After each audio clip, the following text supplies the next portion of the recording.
मला अजिबात राहायचं नाही या घरात. आता काय झालं या बैला? अगं एवढ्या तेवढ्या गोष्टीला बॅगच घेऊन पळतेस. आता काय झालं तुला? काय झालं म्हणजे? मला राहायचं नाही या घरात.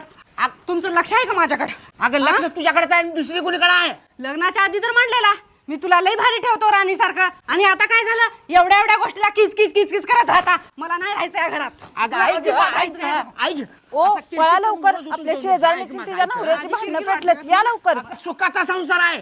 थोडं तुला शांत राहा ग. मेंदूला थोडं बर्फ ठेवत जागा. ऐक माझा, शांत राहा. ती पण सुखासुखी राहीना मेली, नुसतंच त्या बिचाऱ्या नवऱ्याला त्रास मला तर देते. वाटतंय तुमचं बाहेरच कुठेतरी काय तर चालू आहे. तुला लपडेबाज वाटलो मी? लपडेबाज वाटलो मी? कुठं बैठल्यास माझं लपडे? कुठं बैठल्यास? आता तुला जायचं की नाही ह्या घरातून? आता मी तुला हाकलून लावतो. चाल निघ घरातून, चाल निघ. बघलेस काय? निघ आत दे. अरे भाच्या, कशाला भांडणं करलाय? सुखासुखी संसार मर्दानो, नीट करा की.